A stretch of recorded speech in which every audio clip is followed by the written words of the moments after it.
Hey guys, welcome back to my YouTube channel. If you're just joining the Legacy family, go ahead and click that subscribe button. I mean, it is still red because you haven't clicked it yet. So go ahead, click it right now. Let me give you a few seconds. Thank you. Welcome. For those who continue to come back here, I appreciate you. We are almost at 600. I hope by the time you see this video, we're actually at 600 subscribers. But big up yourself and go ahead, share it with some people and all these things. Now, for all the newcomers, it's been a while since you've seen my face. You know, we were doing the Legacy Academy. I really do hope that we touched on areas that interested you. So, for the newcomers, I have a song. It's a long time when I sing it, so I'm going to sing it today. You ready? Hey! Welcome to the Legacy family with Lady Glene. Hey, Lady Glene. Ooh! Welcome to the Legacy family with Lady Glene. Ooh, Lady Glene. Welcome, welcome. Big up yourself. Thank you for being here. I love you. And I really do appreciate that you guys help me week after week to meet my goals. Thank you. So, if you don't know, September is celebrated as Sickle Cell Awareness Month. And I have a guest today. I wonder if you see the background. Nice chair and so. Nice sofa and these nice background. Yeah, we'll come out. We'll come out for this interview. I have a sickler, I hear her call herself, and she's gonna be sharing her story and just sharing a little about what sickle cell is about and how we can better support persons who have sickle cell and just like, you know, them are normal people too, and they live normal lives. So she's gonna take us a little in her story, and I know you're gonna make her feel welcome. So just comment below and tell her welcome. Her name is Avia Aiken-Brown, and we'll chat a little bit more about her. We'll chat a little bit more about her in a few. I'm out for now.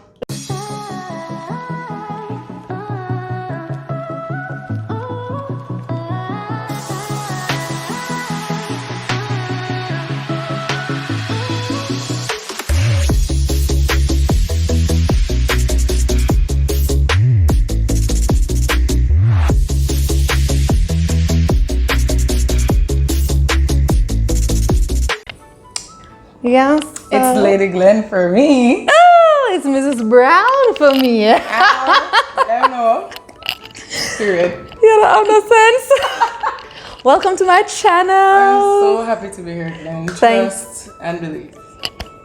I'm not gonna cry. What is that cry? What is that cry? But I'm really, thank you for your yes, and thank you for coming to share your story with my YouTube family. No problem. My pleasure. So, when you come on the channel, we must tell them, say, what should they do? Subscribe. Yeah. Like. Yeah. Share. Yeah. Comment. Yeah. Okay. Period. You heard it from Mrs. Avia Aiken-Brown. But just before we get into it, let's talk about how goods come right out. Yeah. Surely Goodness Apparel. Sis create shirt for come from my channel. Yes. Lady Glene boss. It says be strong and courageous. And I mean, with what we're going to be talking about, yes, we will see how God's strength and courage was shown in her life, you know. Shout out to Surely Goodness Apparel. Thank you, Oprah. I really appreciate my shirt. Love it. Hashtag Surely Goodness. Yeah, follow her on Instagram. Yes, Surely Goodness Apparel. And she's a Christian young lady. Support, support, support. And Kingdom people have to support Kingdom people. Facts. Yeah. So, Mrs. Brown, Yeah. I've known you a little while. You have? How long? Yo! It's been a minute. Probably since we were about 13. Probably That's like like- 14. 14. That's like 12 years, Glene. We're old. It's the age for me. I'm always 25. Right. I'll be sure to let your kids know that you said Yes, always 25. And sis is a whole married woman. Just in case y'all saw the red lipstick popping and the hairstyle on fleek Period. and thought she was available. Okay. Because me don't want Angela to come for me. We got Mr. Brown. Yeah, Mr. Brown. That reminds me of my dear. Hey, if we continue that, it's not gonna do the video. True. Avia, Yes. tell us who you are. Who is Avia Aiken-Brown? Wow. Glene come to stress me. Yeah. Alright, so I would describe myself as, we have to big up the Lord and Savior. I'm definitely a young woman who Praise is the a Lord. Christian. I believe in the Lord, and as I continue to share my story, you'll understand exactly why. I believe in God because He definitely saved my life several times. Multiple times. I'm a wife. Yes. I'm a wife. graduate. I just recently got my degree from UE. Thank God. Praise Him. Beauty and brains. Hashtag period. Period. I work in a financial institution as an insurance representative. I do motor and property insurance for the general populace of Jamaica. Nice. And I'm licensed by the FSC to sell insurance. So yes. So let's just put this in, a little shameless plug here. Go ahead. If you'd like to insure your motor vehicle or your property, you can always hit me up, guys. Yeah, and her email address will be in the description. Reach out to her because money was said. So yeah. All right. So more about me. I go to Good Tidings Mennonite Church. I'm the praise leader there. That's my father's church. He's a pastor. And PK. I love my church people. They mean the world to me. Aww. I love serving them. That's great. And the Lord, and using my gifts and talents to bring honor and glory to His name. And I think that's a part of the reason why God has kept me here. And I will ensure to my dying day that I continue to do that. Till my dying day. Yeah. So, as I told them earlier, September is seen as Sickle Cell Awareness Month. Right. And since I know you for 12 years, I know that you know a little about your journey. Yeah. Tell us firstly, what is sickle cell for those who might not know? And then share with us, when you were diagnosed, how you knew all of that. Okay. So first of all, sickle cell is a hereditary blood disorder that affects the hemoglobin. So the thing that makes your blood red, the red blood cells, that's what it affects. It causes it to be, the cells come, all right, so regular blood cells are circular shaped. Our blood cells are shaped like a crescent moon. And so we have oxygen flow issues, blood flow issues as a result of that. And one of the main symptoms is like painful crises. There's a whole host of symptoms. But Glene is gonna put something in the description so that you guys can go and read up on what sickle cell is. Yes. But the basic description of sickle cell is it's something that affects the shape of your red blood cells, and so that is what causes the issues, the range of issues in sicklers. Okay. When were you diagnosed? You were born with it. Right. But So it's a hereditary disorder. did they know at birth? No. Okay. Funny enough, my father has the sickle cell trait, the S trait, which is the most common one. And so when he got married to my mother, they tested her for that same trait. But which she tested negative for. So they went ahead with their family planning, thinking everything was okay. And I came at birth, I was fine, but my mom always said she thought there was something wrong. Because she knew there's times when I was uncomfortable that she couldn't really settle me, and so she always thought that something was a little off, but she kind of kept it to herself until I was 5 years old. I got really sick once. I remember specifically I was at a swimming pool. Prep school swimming and everybody excites. Yeah, so I was at YMCA, big deal for go YMCA. Yeah. So I went to YMCA and I was coming. We didn't dry off at that time, or we were waiting on the bus. We didn't dry off, so I was still wet in my towel. But I was extremely cold and I started shivering and I just started screaming. The pain was so bad. And so they called my parents and eventually that led to us testing me for sickle cell, and they found out that I actually had sickle cell disease, full blown. Now, when they found out that, they retested my mother and they found out that she has a trait of sickle cell that is less common than what my dad had. So now now instead of testing people for S trait only, they test them for different types of trait, because they figured out through research and other things that there's not only one trait that can contribute to a child or a person being born with sickle cell full-blown disease. So that's how I was diagnosed, and since then, you go to the sickle cell unit and follow up with private doctors with regards to treatment. So that's what I've been doing since that time. Okay, at 5 years old, that must have been a shocker for your parents, especially because they would have done their part in terms of testing to ensure that all is well, and then they tried their best to prevent it. To find out that, hey, she still got it. Yeah. How did you see that affect them at that time? Well, I don't know much about how it affected them specifically, but I know it affected them in the future, because they shared with me when I got older that is the reason why they decided not to have any more children. Okay. They didn't want to take the risk of having another child with sickle cell. So I know that it must have been difficult for them at the time, but I definitely know for sure that is why I don't have no brother or sister. Just me. You alone. You one. You one and God. You one and the Lord. And now my beautiful husband. But God don't make no mistakes. So yeah. And we'll get a little bit more in terms of with your husband further down. But just growing up, did having this sickness, did it cause you to feel insecure? Because you don't know when it's going to act up. So how did you feel? And then maybe it was publicly sometimes. How did you feel? Did you feel insecure? How did you get through that? Okay, in terms of emotionally, when I was younger, the emotions weren't as bad as they became when I was a teenager. So I would say psychologically it affected me a lot more when I was a teenager going into adolescence, into like young adulthood. So when I was younger, I didn't really think a lot about it. I just knew I was different, and I knew I had to manage my pain, and my parents did a really great job, because from a little bit, they might explain to me in a layman terms how things go.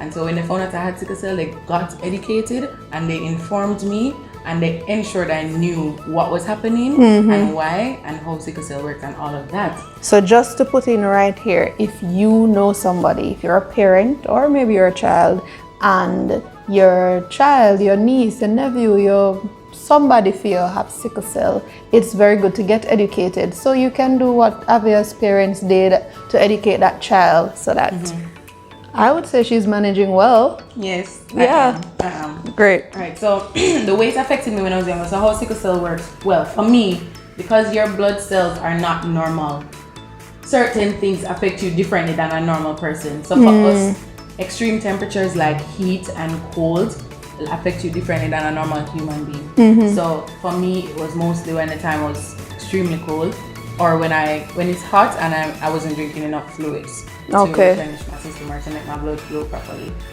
So I would know that when it gets to the December, January, February, I have to wear my sweater and leggings. In Jamaica. Yes.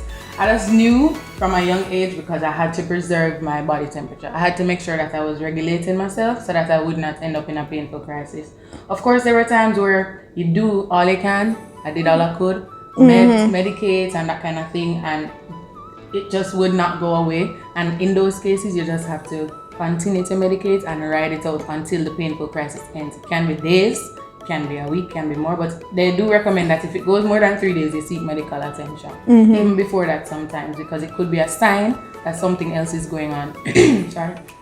So for me, when I was younger, I would say the emotions, it didn't really sink into me to the point where I was insecure, But I definitely did ask a lot of questions, and I think my parents did a really, really good job of allowing me to understand that yes, I am different, but I am no less than any other child. And Right. so that was the basis of my confidence. I knew that I was different, and everybody is different. Right. But that is, I think, solely because my parents treated it the way they did.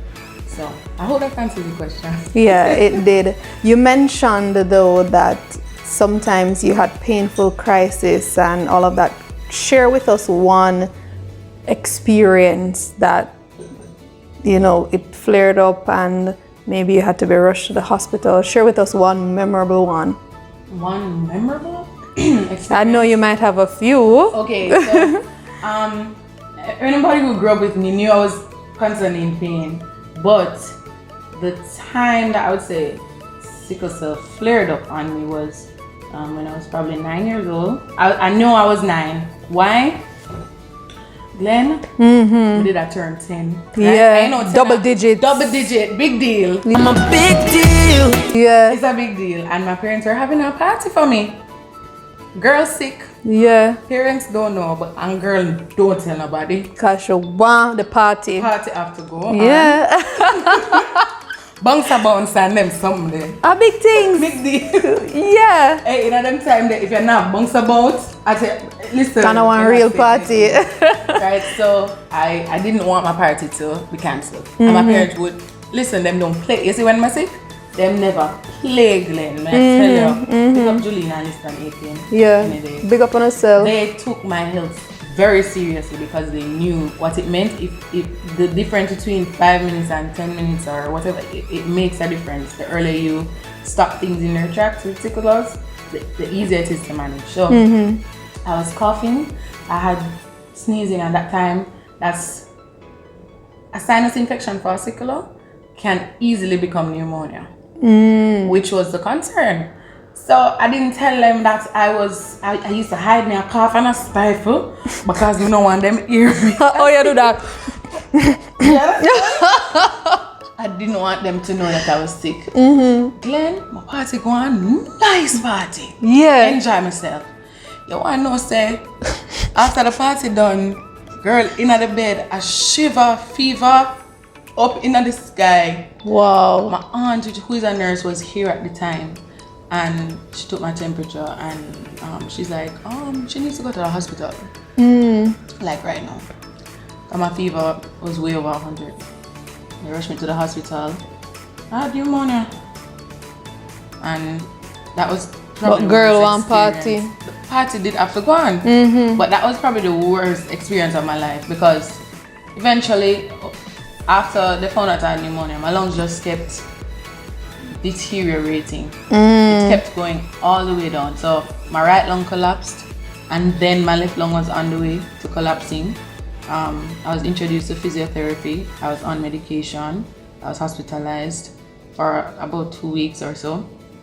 And I don't know if I was getting progressively worse or progressively better, but I know at some point the doctors told my parents that they weren't sure if there was anything else they could do for me medication wise. And so I know I was definitely doing physiotherapy, and I think that lady saved my life, to be honest, because she said to me, Avia, you're not gonna die, you're gonna do what I say. My God.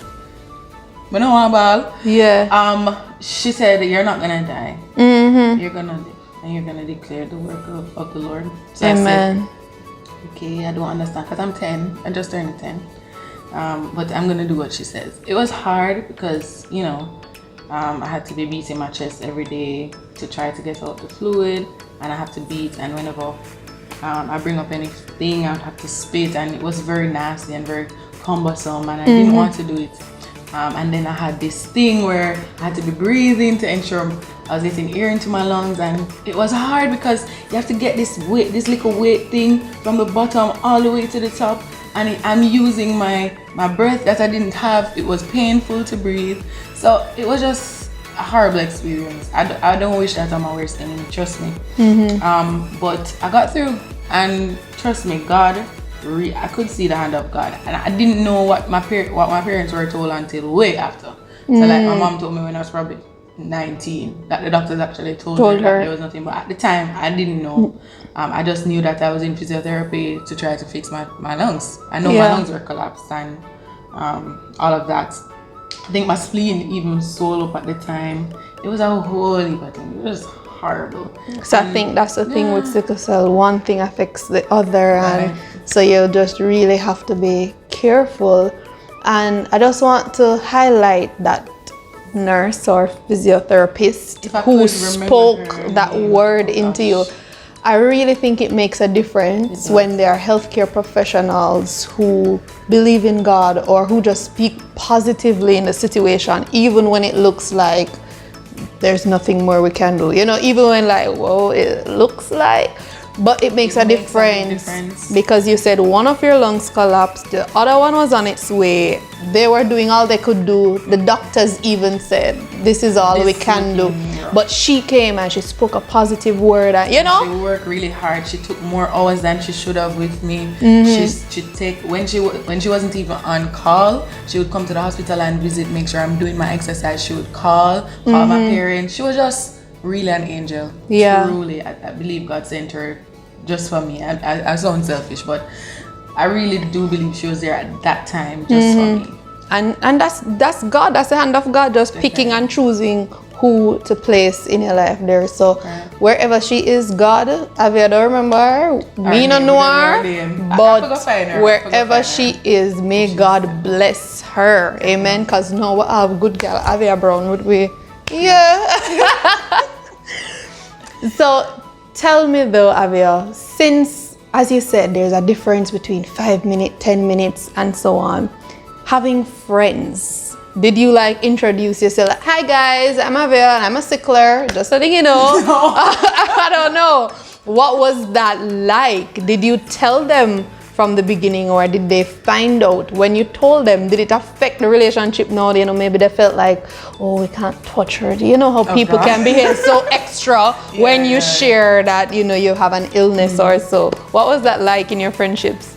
Well, anybody I grew up with, they would know, right? Because them grew up with me. And so I would say my new experience with friends would be like high school. I didn't introduce myself as somebody who had sickle cell, but it was obvious over time because it's school. You're always so sick. In terms of absences, I would always relate it to that. I have sickle cell. I might not always be here. They understand that with group work, I would have not always been available to assist with the things, but whenever I am available, I work very hard and I do my best. I was always at the nurse because painful crises can take you anywhere. Like just the other day, I was in the grocery store and I just felt a pain in my leg. I'm like, really? Like right now? Like relax. That's how I talk to my body now. We have an understanding. Yeah. But at the time, I used to just come out of class and go to the nurse's office because, you know, nurses' offices are like safe havens for students, especially sicklers. So I would say to any nurses out there, make your sicklers feel welcome and don't ostracize them. Is that the word? Don't make us feel like less than your other students, because one issue, sorry to segue, but one issue with sickle cell is that it's not as visible as other illnesses. So I might be sitting here with you and in pain, and if I'm not a screamer or a crier, you wouldn't know. But of course, we're not gonna get preferential treatment over people who are screaming and bawl out them throat out. Doesn't mean that we're in need of less medical attention. Right? But you know, saying in Jamaica though, if your head hurt you, That's even when anyways, let me talk about that after. But yeah, so in terms of new friends, I never introduced myself, but they would know over time. And in terms of how they dealt with it, I would say God always blessed me with people who were very understanding. My newest friend is my best friend, Regina. She was very understanding from the beginning, very protective. Always call me, ask me if the temperature changed now, or Regina that from a phone, Avia, make sure you wear your sweater, make sure you wrap up, make sure you drink your water. So God is just good in terms of providing me with a community of people. My family has always been very, very supportive. My grandmother, she learned and assimilated very quickly to the situation. My parents, my friends at the time, like when I was younger. So I mean, as we said, God just always in my life a show up and a show out. So I'm And that's him the grateful for best. that Him don't too. know how to do that. Him don't know how to, you know, show up, show off. So I got protective friends because even when I was introduced to Jelani's friends, they took me on as if I was like a little sister, and whenever time get colder, things get to a point where they know it might cause a reaction sickle cell wise, they're always very protective. So I'm very grateful that God allowed me to encounter people who were always just understanding. Yeah. Most people in my life In your are community, understanding, yeah. right? As for the other people out the road, sometimes you're not always good at that, but you know. You always gotta have them people there. There's a girl who every time she wants to talk about people that are not friends, she said pagan. Yeah, she said, yeah, the pagan them. Yeah, But yeah. Grateful for the community that, you know, God has blessed you with. God always just good. Yeah. As you mentioned, Jelani, the husband, Hey. what was that like? Because as you said, sickle cell is hereditary. So what was that like in terms of your courting and dating process? What was the conversation like, you know, because you are full blown. Right. So when you're full blown, what's the likelihood or the possibility of the child coming full blown as well? Still just a trait?